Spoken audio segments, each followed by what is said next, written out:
All right, welcome everyone to February's Inland SoCal Housing Collective meeting. I'm grateful you guys are all here. We have a great agenda today.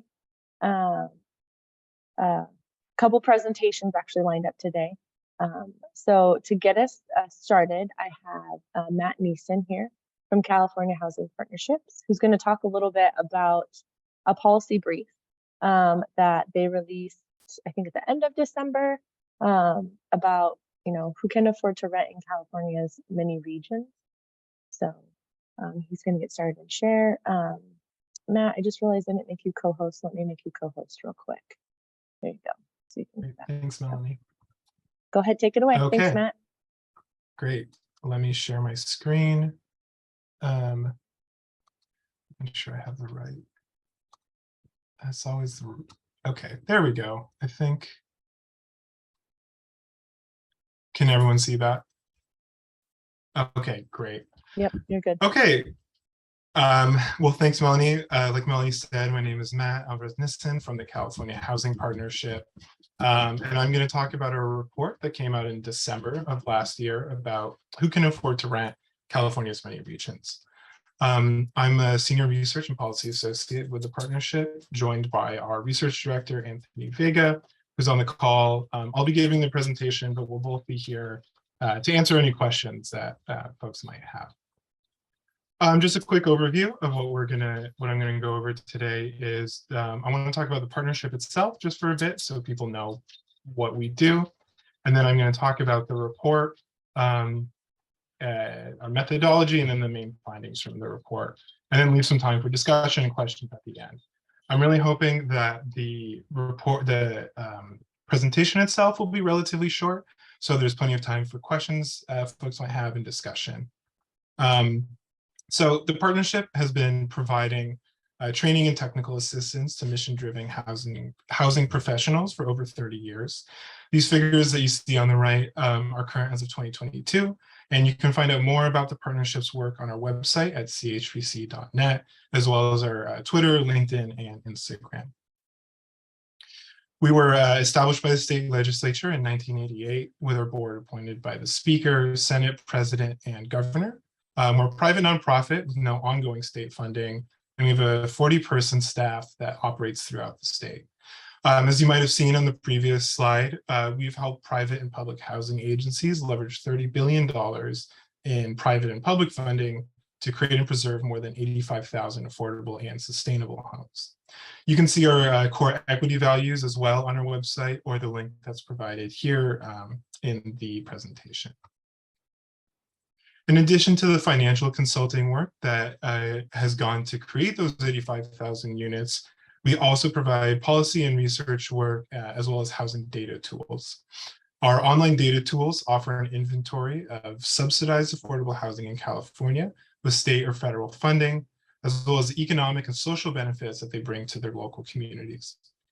So for example, our affordable housing map, which you can see on the rightmost part of this slide, locates the subsidized units throughout the state. And we also have a little snippet from our Housing Needs Dashboard too, showing LIHTC production and preservation over the last decade. And now getting into one of the many regular reports that the research team puts out is a Who Can Afford to Rent report. I'm going to get through the boring stuff first, so just kind of talking about what data we looked at, what our methodology was, and then we can get into the main findings. So the two big sources that we relied on for this report was private rental data from CoStar, looking at multifamily asking rents for 2-bedroom apartments in 2022, and then comparing it with HUD area median incomes and small area fair market rents, or SAFMRs, in 2022. I promise I'll try to keep the word soup acronyms to a minimum, but there's only so much you can do. Our basic methodology was to create a percent AMI needed to afford the average asking rent in a county. And here's a simplified version of what that looks like on the right-hand side, basically taking the annual rent, finding out what, with the assumption that 30% of someone's rent going towards monthly housing costs is affordable, and comparing it to the HUD area median income, or AMI. And we do this at two different geographic levels, looking at both the county level and the zip code level. The private rental data from CoStar is used to assess the county level, and then HUD's small area fair market rents, or SAFMRs, are used to investigate the zip code level. And now getting to the interesting part, the main findings. I'm going to go from the state level down to the Riverside and San Bernardino County level, just to get a sense of the scope of what we found. Basically, there are no counties in the state that are affordable to households with extremely low incomes. And so that's 30% of AMI or less. There are 4 counties in the state that are affordable to very low income households. You can see they're the kind of white, very light green counties in the northern part of the state. 40 of 58 counties are affordable to low income households, so that's 80% AMI. And then 55 out of 58 counties are affordable to median income households, so those making 100% AMI. The 3 counties that are non-affordable, even to median income households, and this may not be a surprise, is LA County, Orange County, and Santa Barbara. And then drilling down into the inland area, you can see that both Riverside and San Bernardino are pretty close to that 100% threshold. They're just barely affordable to the median income household, but not affordable to lower income households overall for that. And that, again, that's the average asking rent. So not saying there are no affordable homes, but on average, it's not affordable for lower income households. And then we took a further dive into zip code level to see at a more granular geographic level where people can afford to rent. You can see that unaffordable zip codes are really heavily concentrated in Southern California. And unaffordable here means it's unaffordable for those median income households. So again, households making 100% AMI. With some in San Diego, Central Coast, and Bay Area, but really concentrated in the Southern California region. And then you can see where these zip codes are concentrated, taking a look again at San Bernardino and Riverside, really on the western half of both counties. As you get closer to LA County or Orange County, the zip codes start to become more unaffordable. There are 216 zip codes between Riverside and San Bernardino that have available rental data. And of these 216, 23 are unaffordable for median income households. 62 are unaffordable for low income households. So again, that's at 80% AMI. And then there are no zip codes across the 2 counties that are affordable for very and extremely low income households. So households making 50% AMI or below. And you can see the affordability, it gets better the further east you go in the counties, and it's really concentrated in the western half. But again, across all areas of the county, it's not affordable. The average rent is not affordable to very and extremely low income households. And then we also took a look at these trends over time, going back 10 years to 2012. This chart takes a look at the percent of AMI needed to afford average asking rents, with a focus on the Southern California region generally. And what the big pattern here is that it's risen over the last decade, but kind of plateaued overall. But I think what's interesting is that the plateau is really driven by a downward trend in Los Angeles and Imperial counties, while the inland counties like San Bernardino and Riverside have really seen a steady rise. There is a lot of fluctuation during the COVID era years. You can see a sharp rise from 2020 to 2021, with a moderate decline between 2021 and 2022. But overall, the pattern for both San Bernardino and Riverside has been one of increase over the last 10 years. And so although the Southern California region generally has plateaued, these 2 counties in the inland area have really just continued to rise. And that's really the main thrust of the research that we did. I want to open it up to questions or discussions that people might have about the report. I'm happy to go back to take a closer look at any of the maps, but really wanted to open the floor for folks that might have yeah, questions about the implications of these findings, or anything that we may have missed that's specific to the inland area.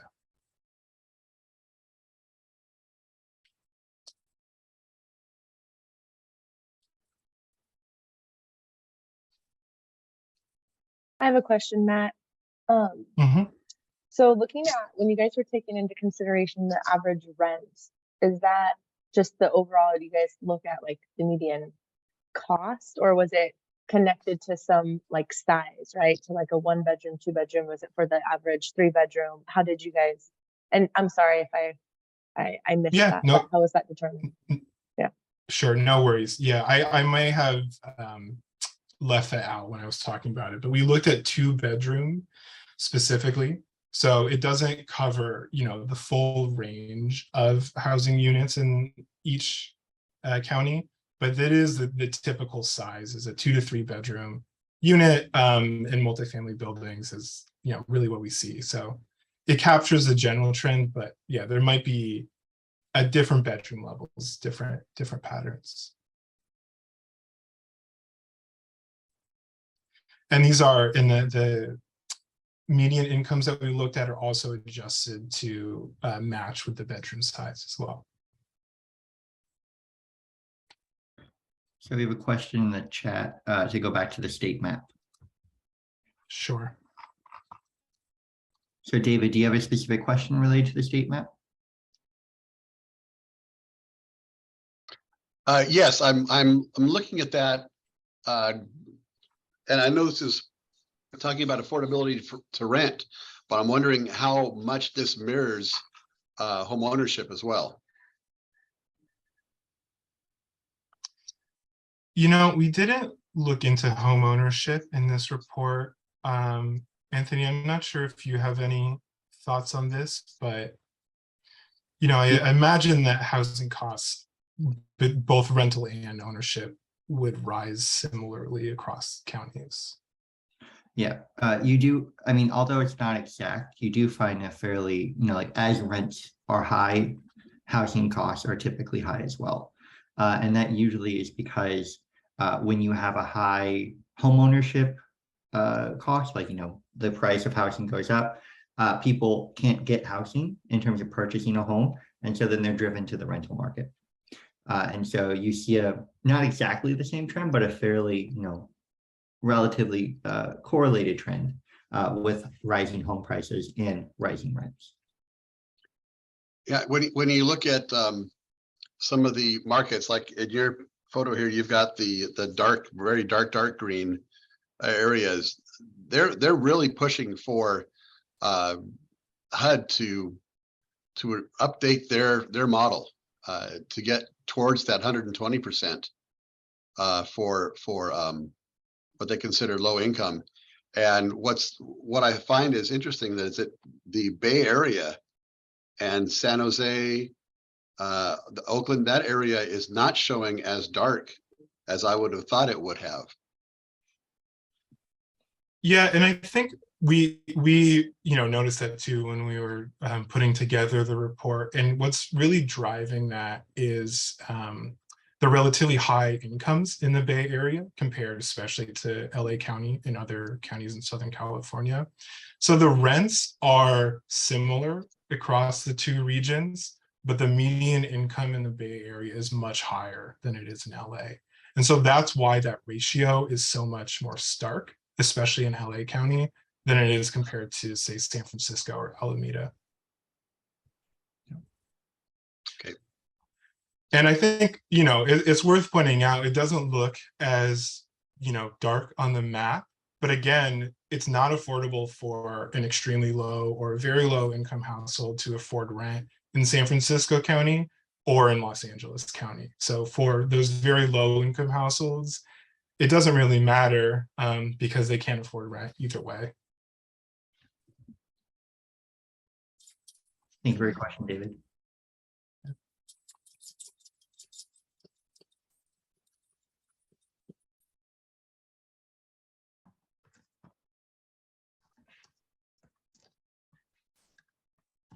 Any other additional questions? I know one thing that the group and maybe this isn't accessible or available, but even drilling down into our county level, even to like Eastern, Western, and I know you have that, the area of where you were able to obtain data and where you weren't. So you had that, but even drilling down even more, correlating it to different census tracts or regions or something like that would be really interesting and helpful, since the region itself is so diverse and massive, right? It covers the entirety of like 8 East Coast states, right? So Right. um, I know that's one thing that would be really interesting too, to know or to drill into, as we look at, there's different housing initiatives that are part of the collective from different regions too, from different areas within our two counties. Ayako, Mel, thanks for saying that. I agree. Our region is very diverse, and as all our respective agencies, as we apply for funding, we do want very local data to make the case, so that more granular data would be very welcome. Thank you. Yeah, and we also have a question from Jessica. So what are some ideas on how we can use this data locally, which Ayoka just discussed as well. So we do have the data as Matt is showing it in the zip code level.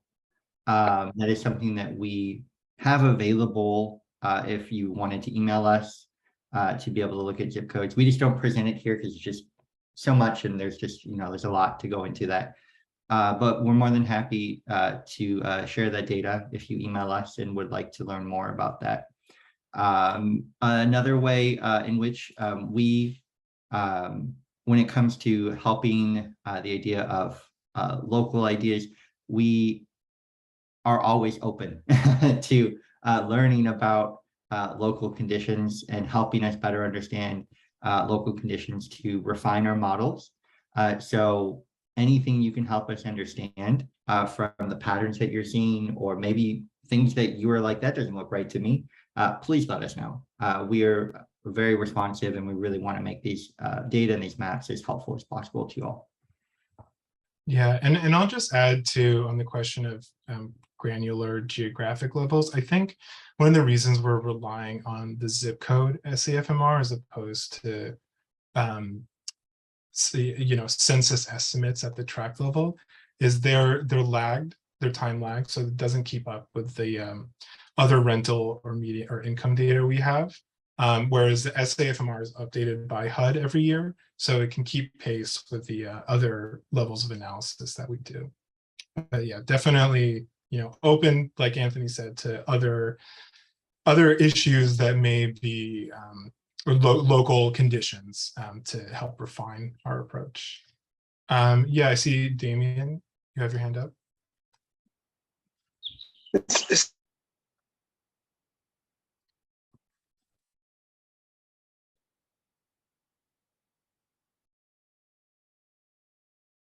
Oh, yeah, you're muted. I'm not muted. sure. Yeah. There you go. A layer of this that compared it against both the federal poverty guidelines and the adjusted poverty guidelines, because there's a lot of difference between all of those, and even in those areas that have higher area median incomes, there's still a lot of low wage workers within those areas that are required for the economies to work, and or that are commuting in and out of the area because they can't afford the housing there, even though it's a different color. So it'd be interesting to have those layers to compare as well. Sure. I think I might have, the first part of your question was cut out, but you were suggesting comparing it to federal poverty line.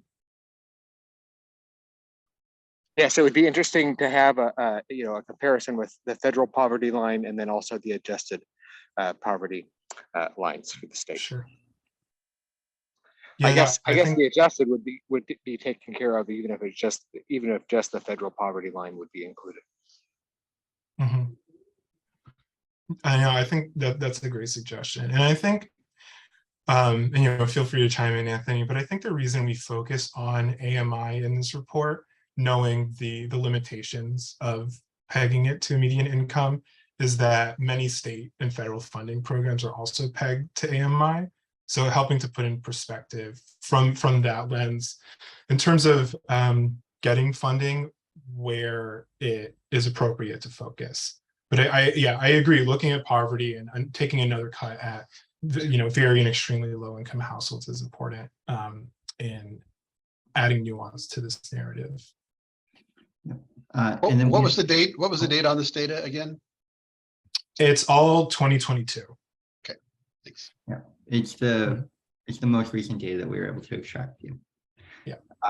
And then we had a question from Jessica, which is the state going to use this data in any funding decisions?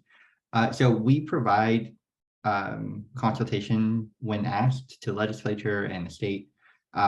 When we release reports, we have a number of people within the state legislature who are on the newsletter who get our reports, and so they are aware. We are in communication with them in the results of our reports. We also, through our advocacy, try to work with them to pass laws for refinement of current programs, as well as starting new programs to address other issues and things like that. So we try our best to utilize our data to get through advocacy work, but we're always, open to providing our data to government entities that are working to address affordable housing issues throughout the state.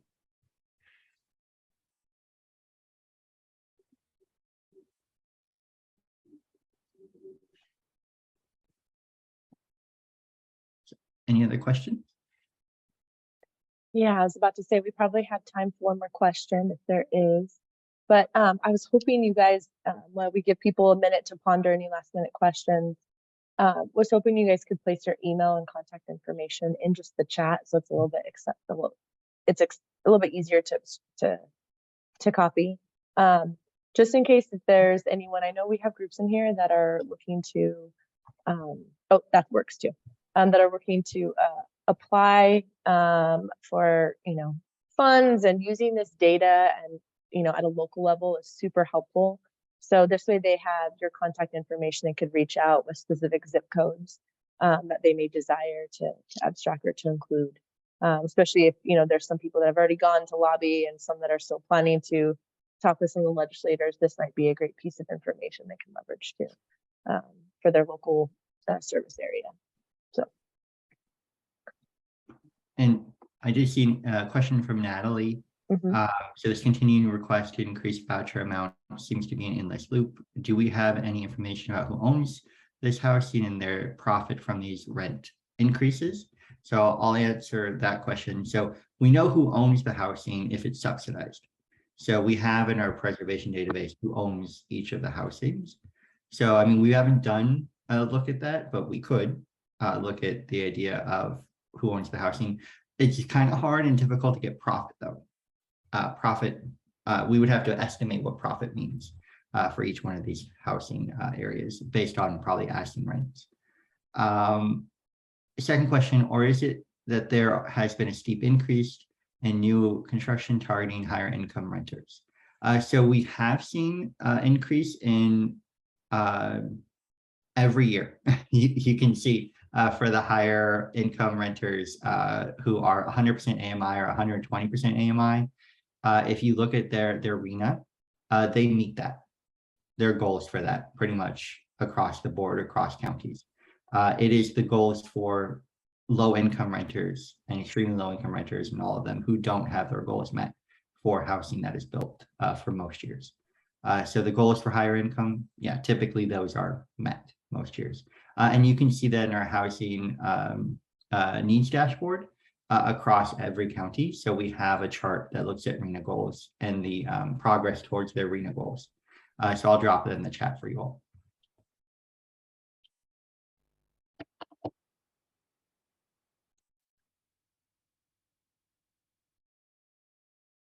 Awesome. Well, thank you guys so much. I Great. appreciate sharing this with us and giving us an opportunity to dive in and to ask some questions. So thank you so much. We're going to do like a small pivot, and Lisa Ralph from NPHS is going to talk and just share out just a short little 5-minute and a couple questions if so. the California Mortgage Relief Program had a release, I think like on the 7th February, right around there, of some program updates. They had expanded it. And so Lisa is a housing counselor who, knows this program pretty well, or very well. And so she's going to kind of share some updates so everyone in our area knows. And the collective is looking towards possibly creating a strategy of outreach to, depending on how this next 30 days goes and their new updates to the program. So Lisa, please talk us through some of those updates. Thank you, Melanie. Hi, everyone. Thank you for having me. I'm going to make it quick and sweet, just kind of want to get to the main information.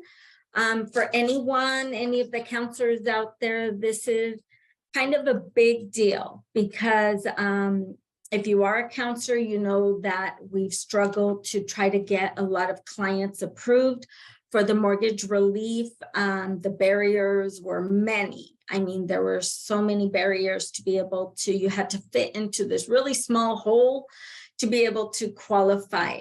And I think that finally, after all of our talks back and forth, getting feedback from agencies, I think someone finally heard us and they've made some changes. And some of the changes are really big. They could really open up to help many, many more clients out there that need help. So I'll just dive in. One of the biggest, I think, changes that I was seeing a lot of issues with is it was not helping a lot of clients that were already in deferment. So now the program will go back. If they've been declined, reach out to your clients, let them know. A lot of these clients coming out of forbearance were granted a deferment. And when you applied back then for the mortgage relief, you were denied because technically you were not delinquent. You had received a deferment, and to them, you were technically not delinquent. However, now they will go back and review that and possibly pay your deferment, which will help a lot of clients.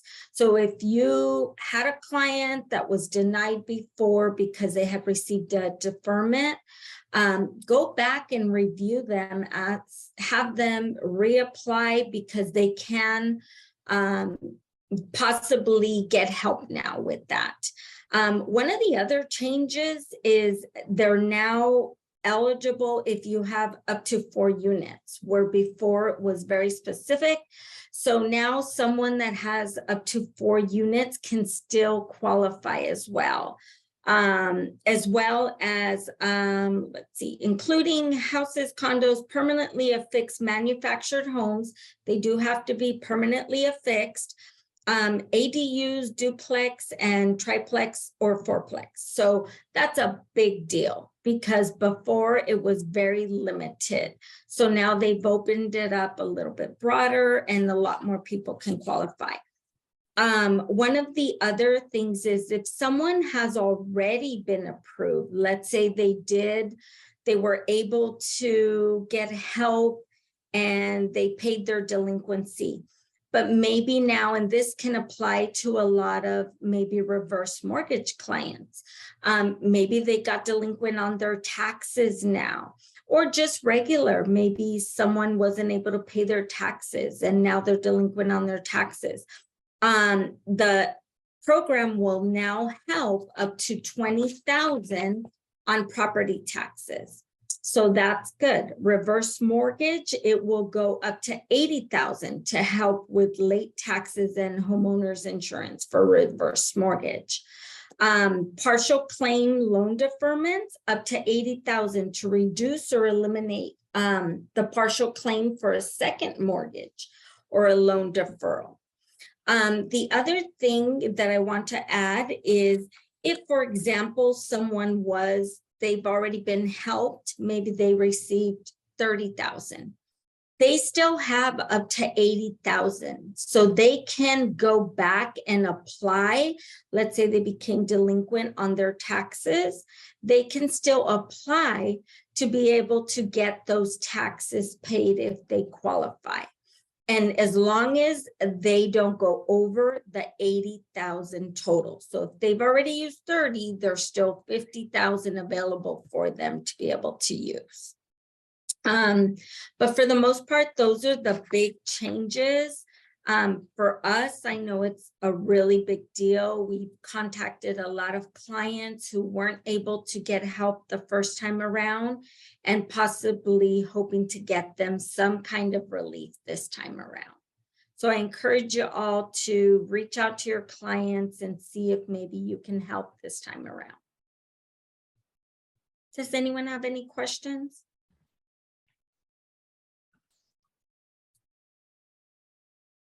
Yeah, I do.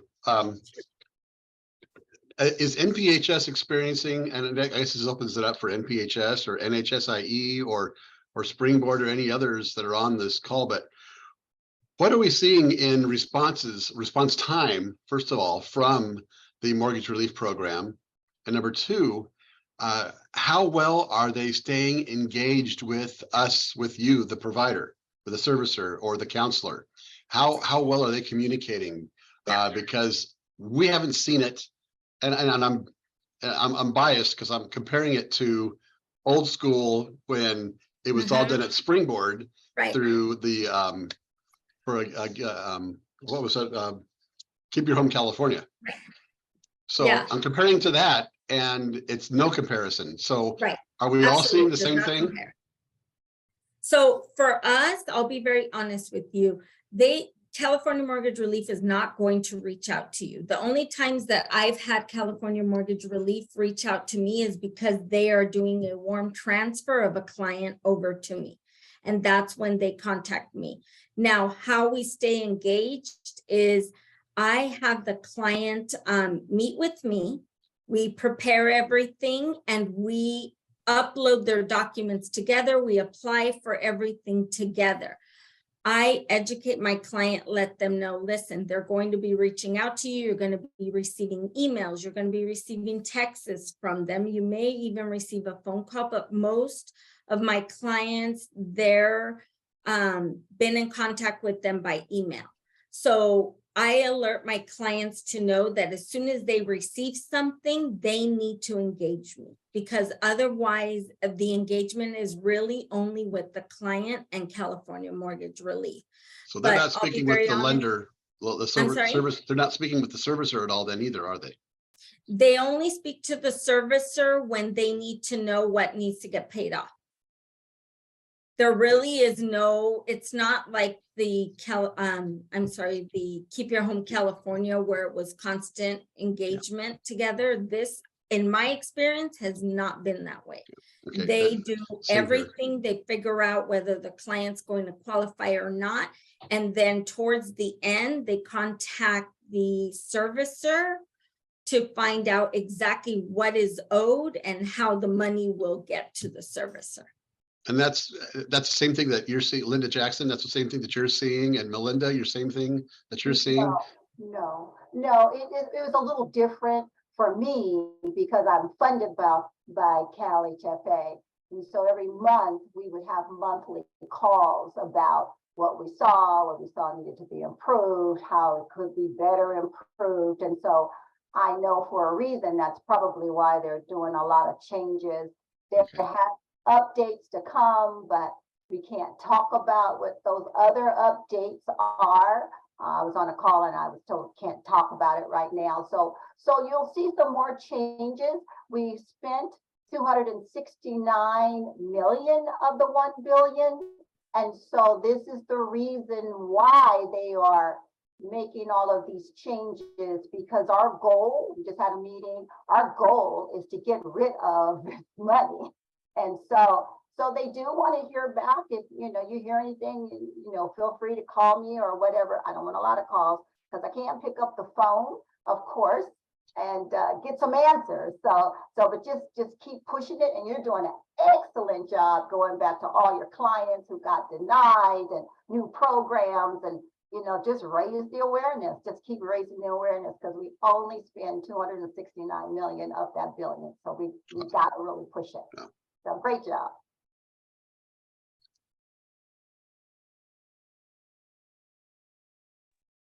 Any other questions? Great report, Lisa. Melinda Opperman here, Springboard, Hi, Melinda. credit.org. I agree. We've had a similar situation here where the difficulty in getting our clients shoehorned into the prior program. So we're excited about the changes. We too are part of the network that's providing the counseling. We just got another round of funding for that because we had exhausted our prior round. We're part of what's called the Balance Network Intermediary. And yes, David, thanks for the compliment back in the days of the Keep Your Home California Central Processing Center, because you are correct. Things are different now. Hi, this is Ayako Utsumi. I'm heading up the expansion of housing solutions pillar. And Lisa is part of our, and Melinda also, part of our pillar group. We wanted to bring this topic to your attention. And Melinda, Linda, Jackson, and PHS Lisa, we would like to stay connected to all of you to help us understand what trends we're seeing. We thought about having Inland SoCal Housing Collective be a convener to help all the HUD counseling agencies perhaps do more direct outreach to direct to consumers, perhaps taking a road show, one region per Saturday, kind of going around the 2-county area. Do we need that kind of help? Do you all have it all under control where the outreach is there?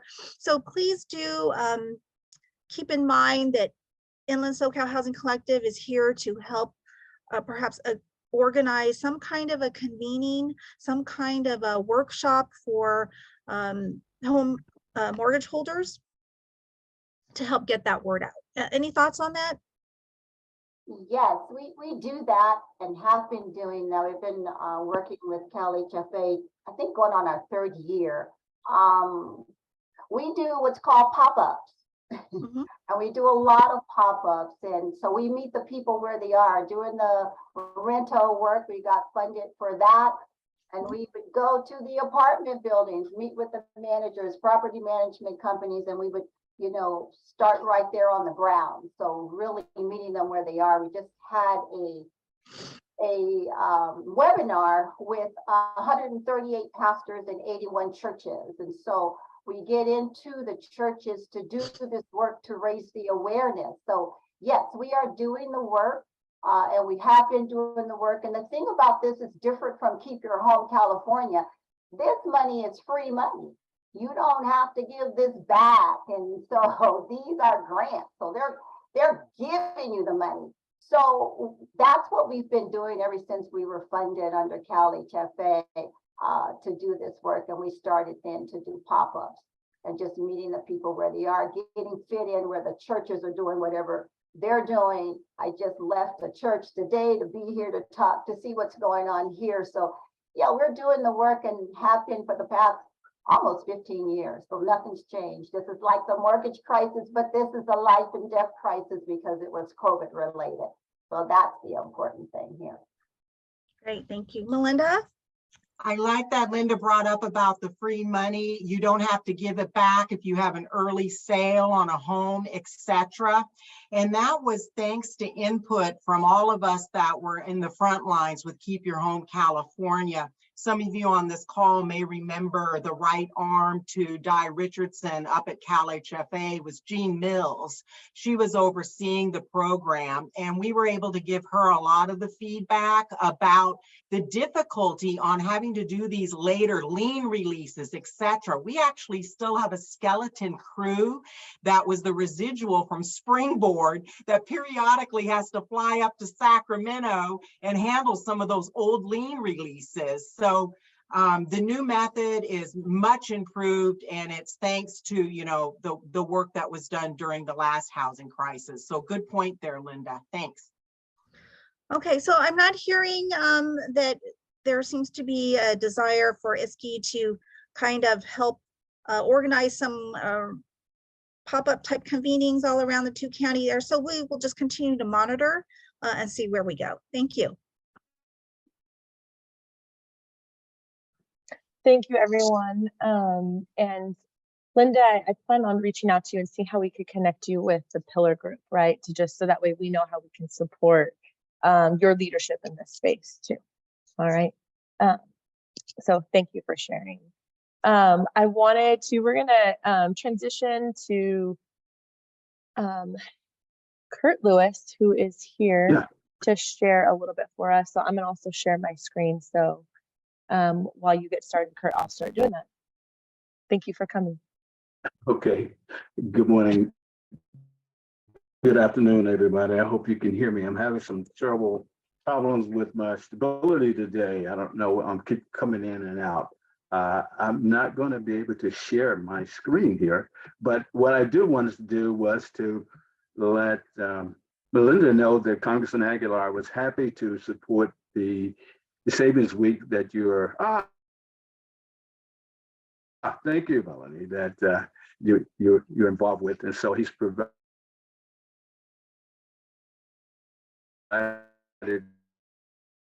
this certificate, and I just providing all these habits. It's quite a task, and I admire you for what you were doing. I know that in today's world, a lot of people are more interested in cryptocurrency than they are in any kind of a savings vehicle.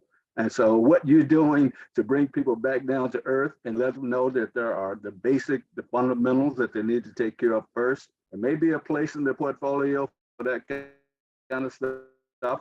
But first, they need to take care of the fundamentals, a sound savings account, money in the bank for emergency, then develop some sort of diversification strategy. And I appreciate you for doing that. And this certificate and to help that you will continue to provide that financial literacy that we all need. So thank you very much. And I will send you this in the next day or so. Well, thank you so much, Kurt, and please pass along a big thank you to Congressman Aguilar. This is the first time we've received recognition from a Congress member. The past recognitions have always been local from many of our local mayors, but Kurt, we have never received a recognition from a congressman. So thank you very much. And we know that was driven on a big part by you because you are part of the Inland SoCal Housing Collective. And I know Melanie Steele was a big part of making that happen. So thank you very much. Pleasure is ours. Keep up the good work. And we'll send one next year.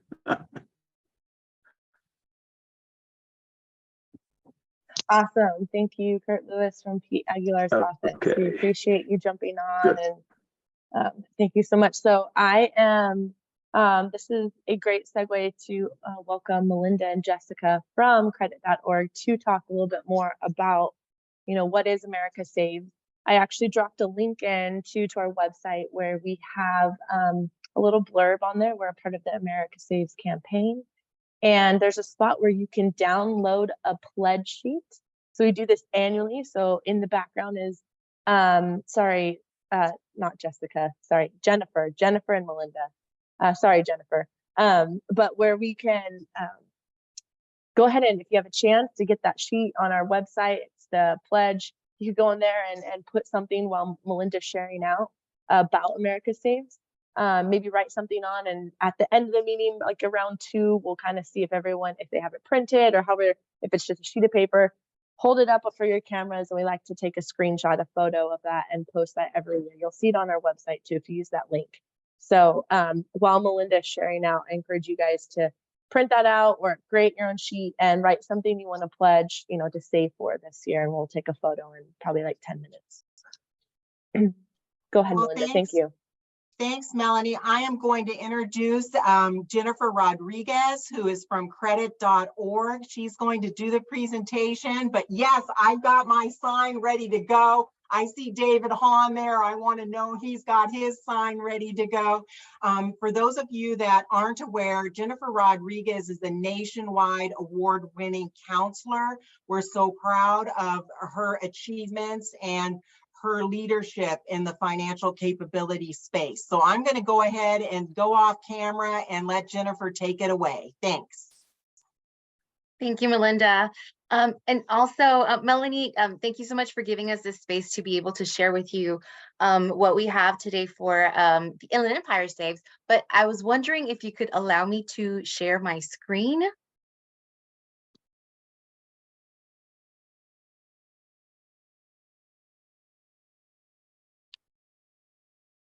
Okay.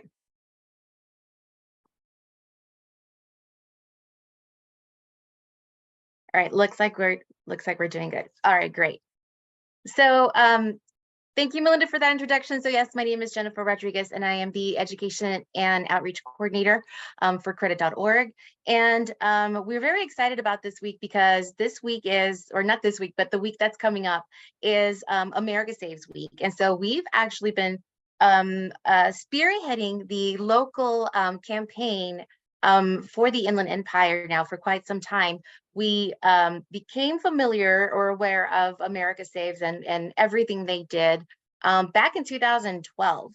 And, you know, we really wanted to be a part of that because during that time, you know, people were still recovering from, you know, the housing market. And especially when it came to the Inland Empire areas, those were areas that were really, really hard hit. So we had a lot of you know, individuals that had lost their homes, not just lost their homes, they lost their jobs. And so we were in a stage where we were trying to help individuals and families recover from that. And so aside from, you know, the services that we were already providing, like David was mentioning, you know, we were providing services for the for the Keep Your Home California, you know, helping individuals and families keep their homes. But then we also had supporting services to do financial counseling. Well, now that we're doing this, you know, why not also include something that will also help people understand their finances a little better, not just by letting them know, you know, maybe you should save, but giving them tools and advice and resources to be able to do that. And so we jumped on in 2013, and that's when we started our first campaign. And so now we've been doing this for 10 years now. So we're very, very happy to do that. And if you guys are familiar with what we do, of course, yes, we always ask everyone to pledge and to join us, you know, in that same effort. And this is one of the pictures that we have from last year. I put 11th annual just because we found out about America Saves in 2012. So I'm counting back to 2012, but this is that we've actually been, you know, managing the Inland Empire local campaign since 2013. So I did want to include one of the pictures that we had on here. But before I move on, I do want to talk about the title for this year. America Saves Week is a financially confident you. And I think because of the way the economy is, inflation, you know, and so many question marks that are just floating around related to finances, I think, you know, having confidence in your own finances is a very you know, it's a key factor because that's what's going to give you peace of mind. That's what's going to allow you to, you know, think and prepare for what's to come, or for, you know, goals that you might be saving for. So I think, you know, it's a very it's a well-suited title for this year. And I had to leave this in here because this is an oldie but goodie. I know you guys took this picture back in 2020. And so we will be taking a virtual copy of something similar to this. And I would love for you guys to join and, you know, show me, you know, what you guys are saving for, what your financial goals are. So again, for us, this campaign is very, very important. I've actually, you know, been pledging for quite some time now. I think I started pledging maybe 8 years ago. And I just want to share a little bit about, you know, my story. When it came to budgeting and having my finances together, I kind of figured out, you know, what I was doing, but it was just kind of to stay afloat. And so when it came to having my financial goals, saving wasn't really one of them. You know, a lot of us think, you know, we're going to get through our expenses, and if there's leftover money at the end of the month, then maybe we'll put that aside. But working it backwards and thinking about how important it is to save, and starting that way and having your goals, it really does, you know, help in many, many different ways. But of course, if you write things down, it just makes things so much more clear. And even if you're saving for, you know, a certain type of goal, and life happens, you know, the good thing is that you have something to fall back on. So I was, you know, saving money because I wanted to have maybe something for a down payment because I wanted to buy my first home. But at the same time, I did have to, I had to pay some debt off. And so I was slowly paying off my debt, you know, and that was one of my goals. But then saving for me also was having money for a down payment for my first home. Again, life happened. I had a very crazy year in 2019. And I had several, you know, medical issues and a couple of surgeries. And one of them that I wasn't really prepared for had to be paid out of pocket. So basically the funds that I had, you know, to save for my home, my down payment, all of that was pretty much exhausted, you know, for that surgery. I had a second surgery that same year, and it was a craniotomy. And so my mind was a little foggy when I was sent back, you know, after my surgery from the hospital. And the first day I came back, you know, my mind, my brain was not functioning the way I'm so used to having it function. And it wasn't communicating well with my body, and I fell off my bed. And so I had a pretty serious injury, and I was able to get to my phone. And that was a 1 second that I was not being supervised, because that's what happens all the time, right? And I had to call 911. So I'm thinking, I need to call to get an ambulance here because I need to get picked off the floor and I need to be taken to the hospital. And even though my mind was a little foggy, the one thing I knew is that that was going to be expensive. That was going to be an expensive ride, right? So I remember the paramedics got here, they got me onto, you know, the stretcher. And the one thing I asked them not to do was, please do not turn on the siren, because I know that gets more expensive when you do, right? The hospital is only 2.5 miles away from here, which I was thinking, okay, that's not too bad. It shouldn't be too expensive. You know, but of course, then I got the bill and it was actually pretty expensive. So the one thing is that I was able to work that, you know, manage to get that down to something that was, you know, a lot more affordable. But after all of my medical expenses, the one thing I was very, very happy with is that I didn't have debt. Maybe I exhausted all my money that was going to be for my down payment and paying off my debt, and that was all gone. But the simple fact that I took the time to focus on goals and save for those goals, and again, things didn't work out that way. The simple fact that I had that money and I was able to put it towards something that was definitely very important, and that I didn't have any, you know, debt that was looming over my head, you know, with interest and all that, that made me feel very, very comfortable.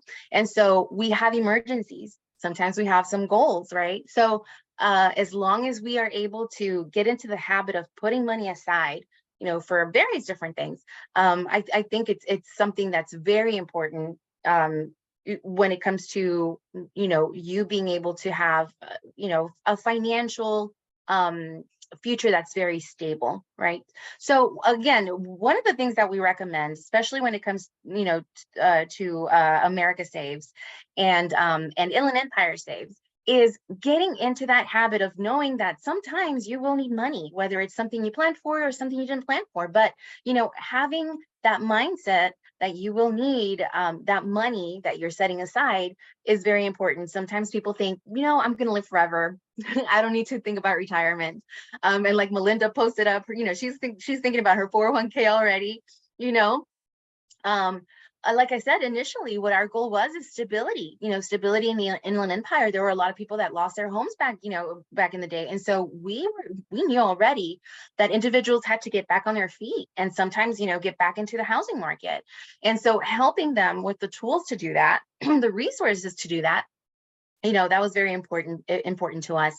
So when we started the campaign in the Inland Empire, of course, we have our website, and on that website, we have all of the resources, and also, you know, we have an area where people could go ahead and, you know, call to action there, so they could go ahead and take the pledge and promise themselves, you know, what they want to save, you know, for X number of months, you know, X number of dollar amount, what they want to save, and for what's particular goal, right? They can do that for themselves. Also, they could go ahead and join so they could receive a newsletter, and they could also get alerts via text. when they actually take their pledge, they'll be asked, if that's something they want to be a part of. So when you go onto the Inland Empire Saves website, you will have, a lot of information, and sometimes it'll just help someone think, what do I really want to save for? So for example, a couple of the things that you'll see on there is how to get out of debt. People don't sometimes think that that's a way to save, but it really is, because you're constantly paying interest, on something that's outstanding, and that is robbing you from saving that money for other things.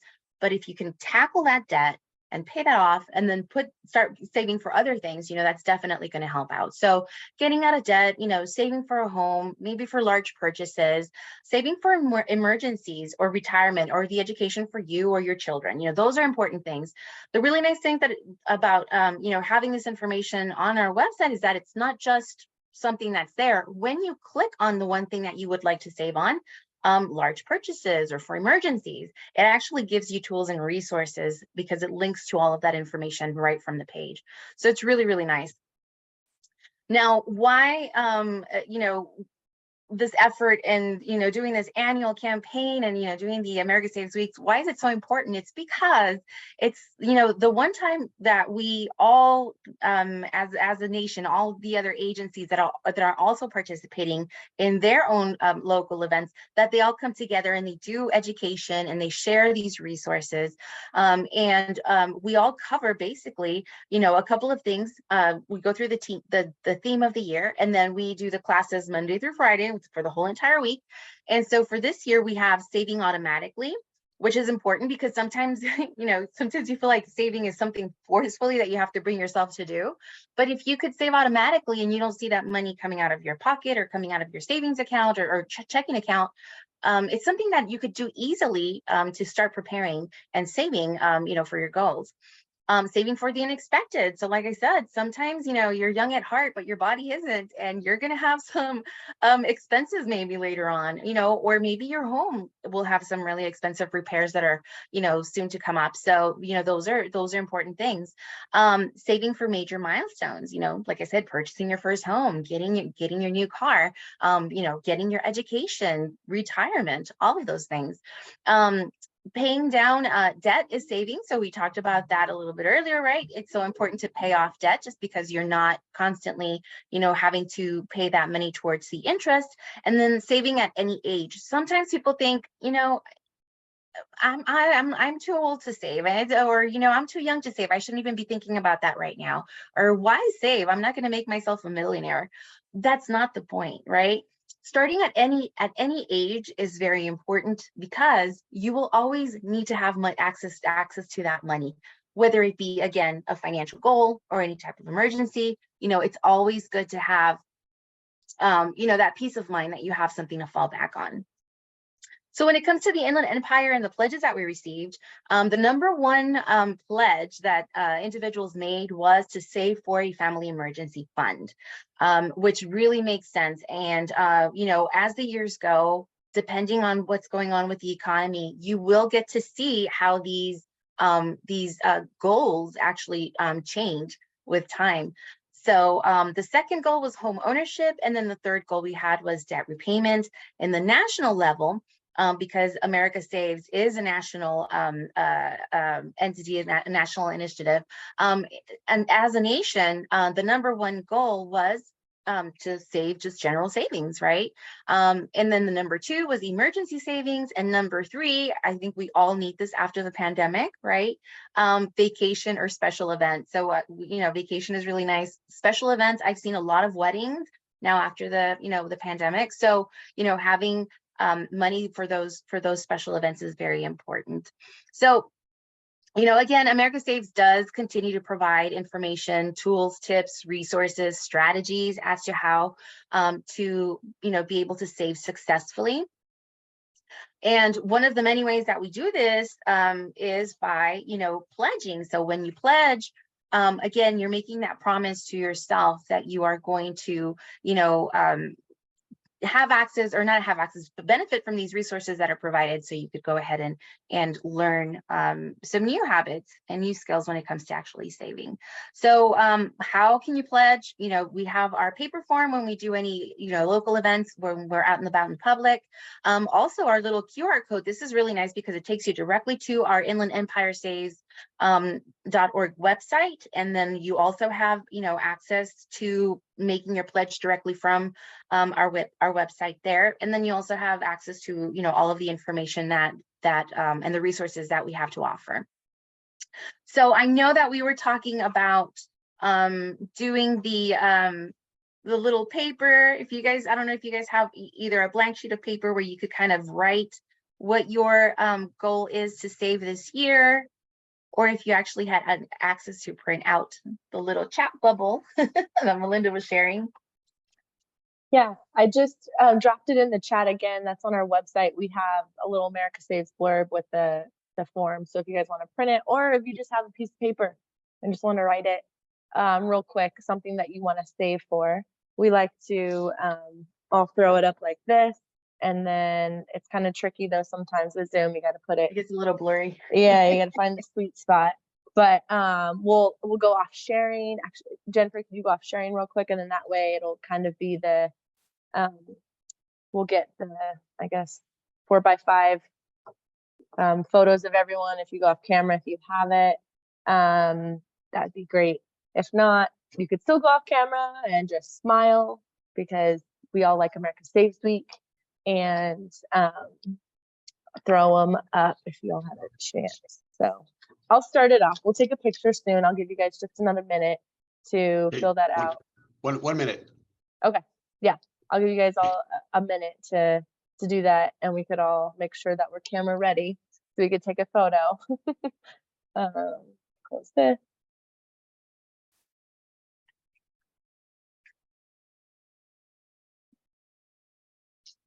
Okay. Let's see here. So like the sweet spot is usually like right where your face is here. If you guys want to throw that on.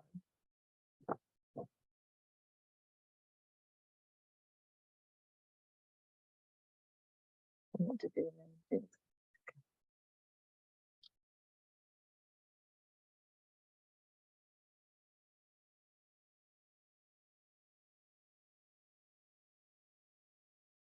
We'll do another, I'll give another minute. If anyone's ready, go ahead, throw it up.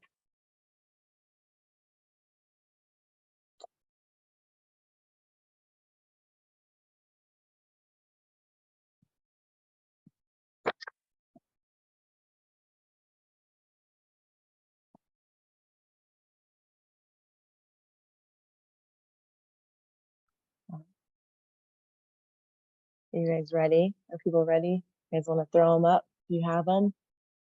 World Series. Yes, this is a favorite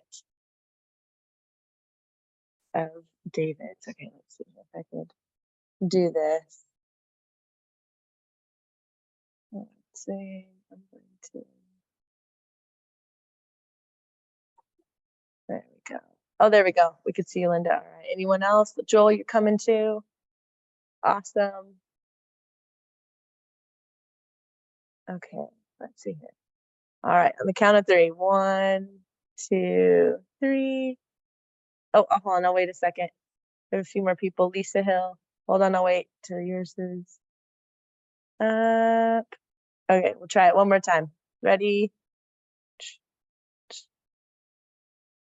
Awesome. All right. Now everyone just give a thumbs up, right? We're all for America Saves. We'll just take this.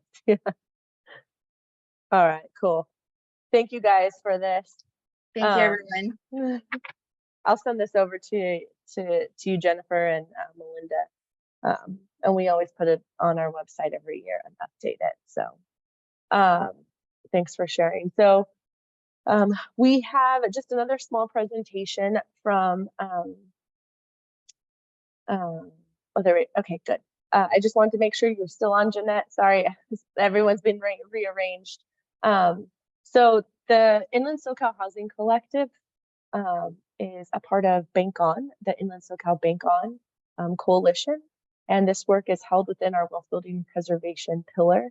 And so Jeanette Sanchez is an intern from actually Cal Baptist, a part of their Masters of Social Work program. And she has been helping the collective since the fall and moving along different strategies, projects, and just initiatives that we're trying to carry out. So she has been able to accomplish a lot of great stuff with BankOn, and she's here to share. I'll be sharing my screen for her, and she's going to walk us through that. So Jeanette. Everyone, thank you for having me. Like Melanie said, I am Jeanette Sanchez. I've been interning under Melanie for the Inland SoCal Housing Collective since September. Just bear with me, my internet wasn't working, so I had to come to a Starbucks. There's kind of a lot of noise in the background, so hopefully you guys can hear me. So thank you for sharing your screen, Melanie. Wait for that to pop up. So as Melanie mentioned, I've been supporting the wealth building and preservation pillar under the Inland SoCal Housing Collective. I've been primarily focused on the on BankOn Inland SoCal. So we've collaborated with a few folks from this meeting actually with this BankOn project. So for those who are not familiar with what BankOn is, it's an initiative with the goal to collaborate with different organizations, institutions, and communities so we can connect unbanked individuals. So we're primarily focused on low to moderate income communities, and we're targeting, the goal would be to provide safe and appropriate financial products and services. So we have updated the BankOn matrix. There was one that was previously on the Inland SoCal Housing Collective's website, but there has been a lot of changes that were made. So we've separated the institutions by local physical branches, and we've separated them by online only accounts. Some of the key information easily accessible in the matrix are things like fees associated with the account, ID requirements. That's particularly important for people who only have like a matricula card, or if they don't have a social security number and they have to use an ITIN number. So things like that are easily accessible in that matrix. We also have things like the branch locators, customer service numbers, and everything's linked for accessibility. So you can click on the account and it'll take you to the website of the institution. You can also see any like particular fees associated with the account, details like that, and even the online application is linked on there. Another thing we also added onto the website is a tutorial. So just in case somebody's not super tech savvy, we created that for anybody who may need extra support, and that's linked in the website. So if somebody is accessing the matrix, they have access to the tutorial as well on there, and it just kind of gives you a general idea as to how to navigate the matrix. So we promised it was going to be short. That's pretty much all I have for the BankOn. We are in the process of getting the Spanish translation approved. So I've already completed that. We're just kind of waiting to make sure we greenlight it, everything looks good. And we plan on adding a Spanish tutorial as well. So we're excited about that. It's just a easy tool for people to use. I know we just talked about in the prior presentation about how important it is to save. So this is just a great tool for people who are low to moderate income, who maybe can't afford that large initiation fee that most banks require, those monthly overdraft fees, things like that. So we're really excited to have this up in the website already, and we're even more excited to add the Spanish for anybody who may have that language barrier. So yeah, thank you everybody for your time. I appreciate you guys having me. Thank you, Jeanette. She's worked really hard to do this, so I just want to show great appreciation. This tutorial is awesome. So if any, I really recommend this for any counselors, HUD certified counseling agencies. Is you interact and you, if you have any financial education classes, this is an awesome tool. This tutorial Jeanette made is a great tool to review, to sit down with the client and go over it. Kind of navigates like, hey, how do I work through this document? Like, what are my expectations? Can I just walk into a branch? Can I not? So it kind of provides all those great initial questions that might happen for a counselor or an individual. And in addition, we have the Inland SoCal Housing Collective and the Wealth Building Preservation Pillar We always do an annual forum in partnership with FDIC and as well the Federal Reserve in San Francisco. And so this is on our website. We had just posted, released a save the date. You may have received already something from Kathy Coe from FDIC. They have published a save the date as well as we did in this past monthly newsletter. So save the date for April 18th. We'll be having a forum in person at credit.org in Riverside at their new location. There we're going to talk about the integration of BankOn accounts and what type of service programs and partnerships can be created. So there will be financial institutions from this matrix who have certified BankOn accounts, as well as service providers there. So it's going to be offered in person as well virtually. So look for that. We're going to release a registration later on this month for people to start registering to come if they do plan to come in person. So thank you again, Jeanette, for your work with this. It's a huge tool, great tool for a lot of our housing counseling agencies and people who work in that financial education space too.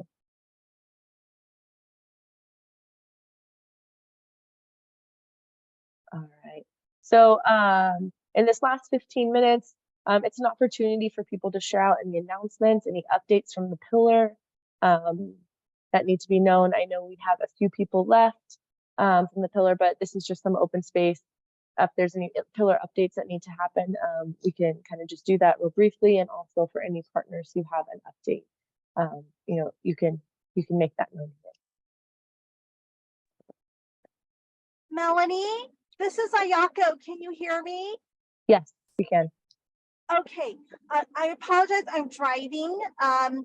But Melanie, if you could please report for Expansion Housing Solutions, the second speed networking event on March 2nd. Thank you.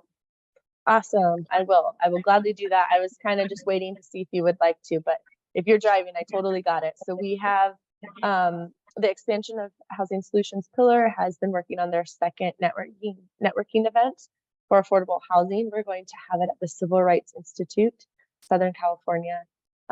So we are sending special invitations out to city, county staff or elected officials that are champions of affordable housing, also to affordable developers in our area, as well as COC, continuum of care service providers.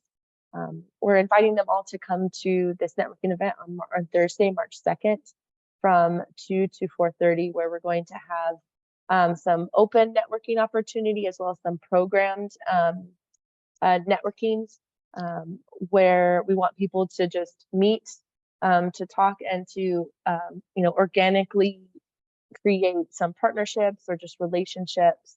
As we know, the NOFAs for different state programs from HCD as well as SCAG from the REAP funds are going to be released in the spring and following, towards the end of the year, and just wanted to have this open space for both counties to meet, for people just to naturally form some partnerships and kind of get back in person.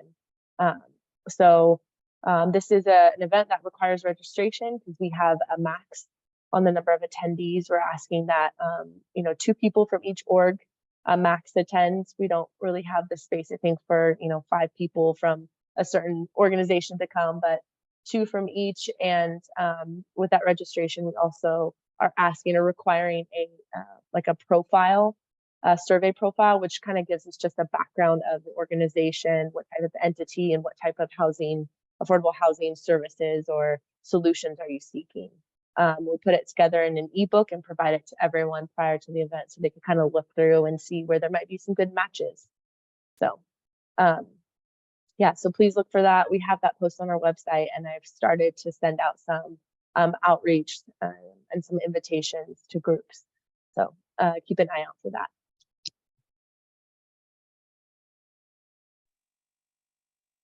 Melanie, this is Ayako. I just wanted to thank you for doing such an outstanding job keeping all of the pillars of Inland SoCal Housing Collective going. So thank you. Wonderful.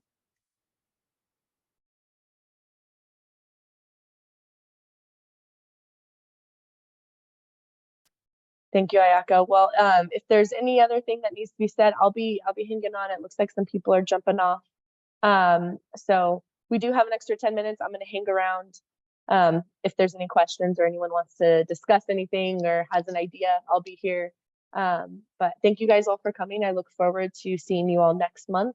And I will be transitioning and sending everyone a calendar invite as opposed to the monthly registration, which we've been doing for the past 2 months. So look for that. That'll come tomorrow. I didn't want to do it because I didn't want it to get confused with today's meeting. So it'll be coming out tomorrow. So take care, everyone. Thanks, Melanie. Thanks, Mhm. everyone.